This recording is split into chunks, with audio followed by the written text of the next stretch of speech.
నమస్కారం. శ్రీ వెంకటేశ్వర సుప్రభాతం. వేకువజామున 7 కొండలమీద వినిపించే తొలిస్వరం కోట్లాది మంది హృదయాలను ఆధ్యాత్మిక పారవశ్యంలో ముంచెత్తే అద్భుతమైన మంత్రం. ఈరోజు మనం ఈ విశ్లేషణలో ఆ పవిత్రమైన స్తోత్రం వెనుకున్న లోతైన అర్థాన్ని ఎంతో ప్రశాంతమైన భక్తిపూర్వకమైన భావనతో తెలుసుకుందాం. ఈ స్తోత్రం వెనుక ఉన్న ఆధ్యాత్మిక ప్రయాణాన్ని పూర్తిగా గ్రహించడానికి మనము ఒక 5 ముఖ్యమైన దశల గుండా వెళ్దాం.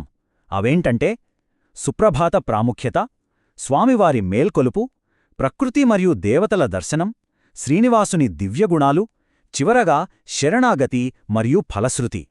ముందుగా మన మొదటి విభాగమైన సుప్రభాత ప్రాముఖ్యత గురించి మాట్లాడుకుందాం. తరతరాలుగా వస్తున్న ఈ ప్రాచీన సంప్రదాయం వెనుక ఉన్న అస్సలు ఉద్దేశ్యం ఏమిటో ఇప్పుడు చూద్దాం. ఇక్కడ మనం ఆలోచించాల్సిన విషయం ఒకటుంది. అసలు భగవంతుడు నిత్యజాగృతుడు కదా, ఆయనకు నిద్రెక్కడిది? మరి సుప్రభాతం ఎందుకు పాడుతున్నట్లు? ఎందుకంటే ఇది కేవలం స్వామివారిని నిద్రలేపడం మాత్రమే కాదు, మనలోని అజ్ఞానమనే నిద్రను పారద్రోలి మన అంతరంగాన్ని కూడా మేల్కొల్పే ఒక మంగళకరమైన ప్రక్రియ. ఈ గ్రంథం ప్రారంభాన్ని గమనిస్తే ఒక గొప్ప సత్యం మనకు బోధపడుతుంది. ప్రాతఃకాలంలో శ్రీ వెంకటాచలపతిని మేల్కొలిపి స్తుతించే ఈ పవిత్ర స్తోత్రాన్ని ప్రతిరోజూ పారాయణం చేయడం వల్ల అపారమైన పుణ్యం లభిస్తుందని ఇది స్పష్టం చేస్తోంది. మనసును పవిత్రం చేసే ఒక అద్భుతమైన ప్రారంభమిది. ఇక మన రెండవ విభాగం స్వామివారి మేల్కొలుపు.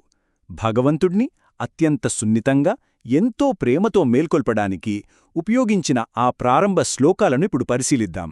కౌసల్యా సుప్రజారామా పూర్వా సంధ్యా ప్రవర్తతే. ఈ వాక్యం వినని భక్తులు ఎవరూ ఉండరు కదా. విశ్వామిత్ర మహర్షి వేకువజామున శ్రీరాముణ్ణి ఎంత మాతృవాత్సల్యంతో మేల్కొల్పుతున్నారో ఇది మనకు కళ్లకు కట్టినట్లు చూపుతోంది. తూర్పున తెల్లవారుతోందని, లోక కళ్యాణం కోసం నిద్రలేవాలని ఆ రామయ్యను ఎంతో మృదువుగా అభ్యర్థించే ఈ మంత్రంతోనే సుప్రభాతం మొదలవుతుంది. మొదటి 5 శ్లోకాలను మనం ఒకసారి గమనిస్తే భగవానుడిని మేల్కొల్పే క్రమం ఎంత అద్భుతంగా సాగుతుందో అర్థమవుతుంది. రామ, గోవింద నామాలతో పాటు ముల్లోకాలకు మాతృమూర్తి అయిన లక్ష్మీదేవిని స్తుతిస్తారు. ఆ వేకువజాము ప్రశాంతతను వివరిస్తూ ఉదయం పూజలకు సమయమాసన్నమైందని స్వామికి ఎంతో మధురంగా స్వాగతం పలుకుతారు.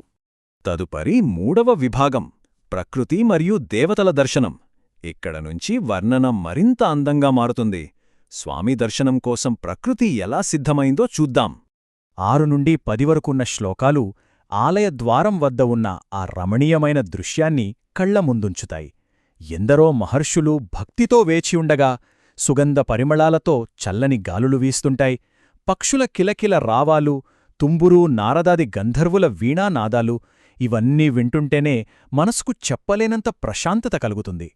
ఆ తర్వాత 11 నుండి 14 శ్లోకాల్లో చూస్తే బ్రహ్మాండంలోని ప్రతి అణువు స్వామి సేవకు ఎలా సిద్ధమైందో స్పష్టమవుతోంది. మారుమ్రోగుతున్న ఆలయ భేరీలు, వికసిస్తున్న కమలాలు, ఆకాశంలో నిలబడిన నవగ్రహ దేవతలు, పవిత్ర జలాలను తీసుకొస్తున్న గంగాది పుణ్యనదులు అంతా స్వామి కోసం అమితమైన భక్తితో ఎదురుచూస్తున్న దృశ్యమిది.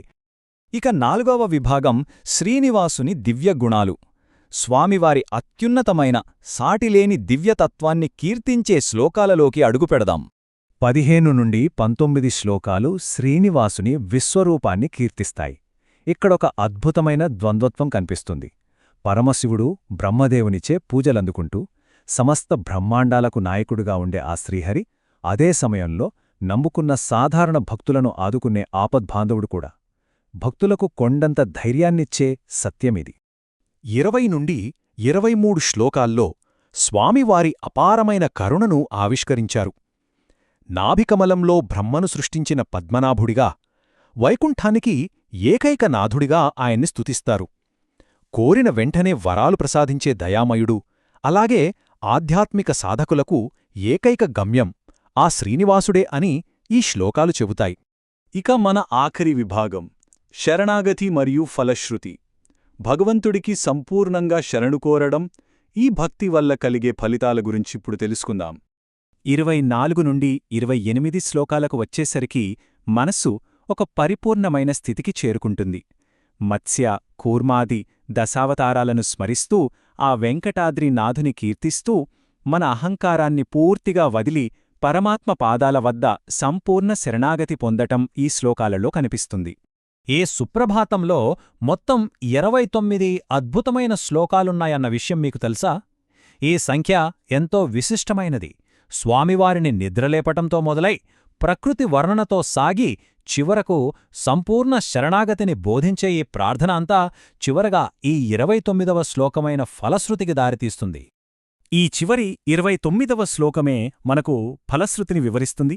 ప్రతిరోజూ వేకువజామున ఈ పవిత్ర స్తోత్రాన్ని భక్తితో పఠిస్తే అత్యున్నతమైన ఆత్మజ్ఞానం కలుగుతుందని, చివరకు మోక్షం సిద్ధిస్తుందని ఈ శ్లోకం చెబుతోంది. అంటే ఇది కేవలం ఒక ఆచారం మాత్రమే కాదు, ముక్తికి మార్గమని మనకు భరోసా ఇస్తుంది. ముగించే ముందు ఒక్కసారి ఆలోచిద్దాం. ఉరుకులు పరుగులతో సాగే మన ఈ ఆధునిక జీవితంలో ఉదయాన్నే ఇలాంటి ఒక పవిత్రమైన మేల్కొల్పును మన దినచర్యలో భాగం చేసుకుంటే ఆ రోజంతా మనసు ఎంత ప్రశాంతంగా ఉంటుందో కదా. ఈ ఆధ్యాత్మిక క్రమశిక్షణ మనకు ఎంతటి శాశ్వతమైన ప్రశాంతతను ఇస్తుందో మనమందరం అన్వేషిద్దాం. ఈ అద్భుతమైన విశ్లేషణలో భాగమైనందుకు ధన్యవాదాలు.